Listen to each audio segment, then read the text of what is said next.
Welcome to today's Explainer.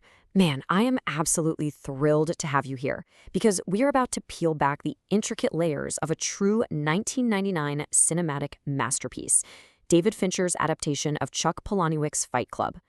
Today, we're going to systematically unpack those hidden clues you probably missed, the deep philosophical themes driving the narrative, and finally, a mind-blowing alternate theory about the ending that will make you want to rewatch the entire film literally the second we're done here.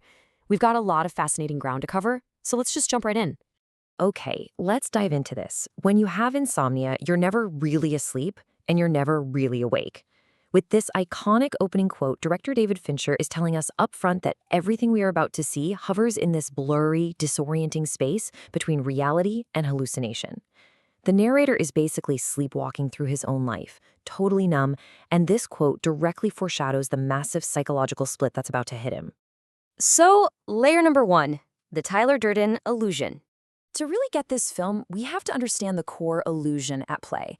Tyler Durden, played by Brad Pitt, isn't a real person. He's an alter ego. He's this psychological coping device, but with teeth.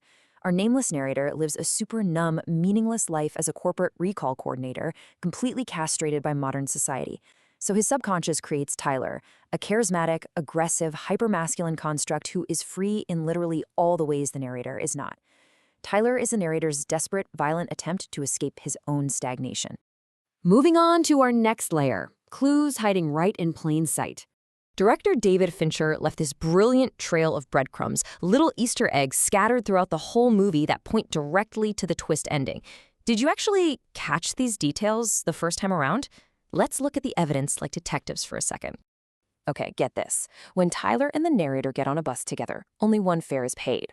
When they're out smashing cars with baseball bats in the street, the car alarms only ring when the narrator swings his bat. Tyler swings, dead silence. Then you have bruised bartenders who serve the narrator and clearly call him Tyler. And even before they officially meet, we see Tyler on the narrator's TV in a hotel commercial. Not to mention those weird sporadic flashes of the narrator literally just fighting himself in parking lots. It brilliantly illustrates how Tyler was never physically present. He was a phantom projection the entire time. Now check out this highly specific visual cue pointed out by eagle-eyed viewers on Reddit. After his apartment blows up, the narrator calls Tyler from a payphone. Tyler doesn't answer, but then the payphone rings back. The narrator answers it, and it's Tyler. But if you look really closely at the physical phone booth in that scene, there is a clear sticker that reads, "No incoming calls allowed." It's an absolute visual guarantee that the phone never actually rang. That entire conversation was happening purely inside the narrator's head. So, why does his mind fracture in this specific way? Well, that brings us to consumerism and toxic masculinity. Just look at this stark comparison. On one hand, we have the narrator's reality, the castrated consumer. He defines his whole identity by flipping through IKEA catalogs. He works a soul-crushing white-collar job assessing car crash fatalities. He's so emotionally blocked that he has to attend testicular cancer support groups, which is a literal manifestation of lost masculinity, by the way, just to be able to cry and cure his insomnia.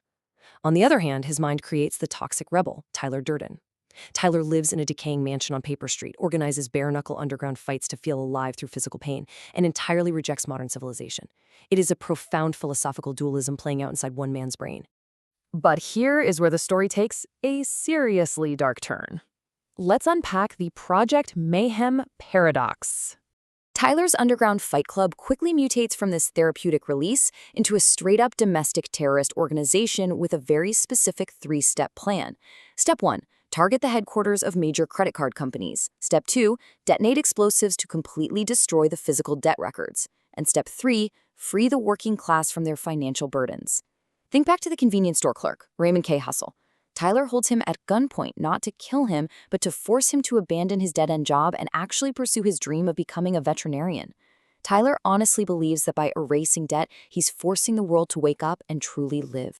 But there is a massive, tragic irony here, captured perfectly in this quote. In Project Mayhem, we have no names. The crucial takeaway is that Tyler's rebellion becomes just as oppressive as the capitalism he is fighting. Remember the IKEA catalogs where everyone buys the exact same furniture? Well, Project Mayhem just replaces that consumer conformity with a toxic, cult-like conformity. The men shave their heads, wear identical black clothes, and become nameless space monkeys, blindly following orders. They basically traded corporate slavery for a fascist cult. All right, prepare yourselves, because we are about to unlock the final, deepest layer of this Russian doll, the Marla Singer theory. We know Tyler isn't real, but we have to ask the ultimate question. Is Marla Singer real? What if Tyler wasn't the only hallucination living inside the narrator's mind? Let's look at the evidence for this really radical twist theory. If we put our narrator, let's just call him Jack for a second, and Marla side by side, the similarities are staggering. They both have the exact same chaotic, tousled appearance and wear dark sunglasses indoors. They inexplicably attend the exact same testicular cancer support group, even though neither of them has the disease. There's this crazy scene where Marla steals men's jeans from a laundromat to sell and later appears in a pink thrift store dress. Get this, we can actually spot that exact dress hanging in the thrift store when Jack is walking around. Plus, she literally walks right down the middle of a busy highway and no cars honk or swerve.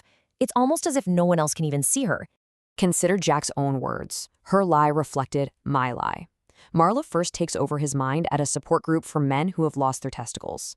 This is a brilliant, super poignant symbol of Jack's own lost masculinity. He creates Marla as a female alter ego, someone who fully embraces the emotional chaos and vulnerability that he is absolutely terrified of. But her presence disrupts his fragile peace, which perfectly sets the stage for a massive psychological battle. And that battle is between his male and female alter egos.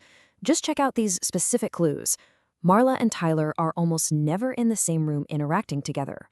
They both use weird Cinderella metaphors in their dialogue. Early on, Jack's doctor prescribes him Tunol for sleep. Later, when Marla tries to overdose, the pills are Xanax. That's an almost identical drug, suggesting Jack just took whatever analog the pharmacy had while he was in his Marla state. And structurally, whenever Marla takes control of Jack's life, Tyler literally fades into the background. They are constantly fighting for absolute supremacy over Jack's fractured psyche. Which brings us to the unforgettable climax of the film, summarized by this famous line. "You met me at a very strange time in my life." Jack finally realizes he is the one holding the gun. To destroy Tyler, to destroy his own toxic, hypermasculine illusion, he actually has to shoot himself. It's a tender yet incredibly terrifying scene. He survives, but Tyler is gone. And as the credit card buildings collapse, wiping out all those debt records, Jack stands there holding hands with Marla. If we follow this theory, he's destroyed his toxic masculine projection, but he remains hand in hand with his feminine alter ego, finally accepting a totally different part of himself. I want to leave you with this final, provocative question to chew on. Who runs your life when you stop paying attention? Whether Marla is real or just another hallucination, the core message of the story remains powerfully intact. When we let consumerism, toxic ideals, or just unchecked stress numb us to our own reality, we surrender the steering wheel of our minds. I really hope this explainer has given you an entirely new perspective on a cinematic classic, and I highly, highly encourage you to go rewatch it tonight with these theories in mind. Thank you so much for learning with me today.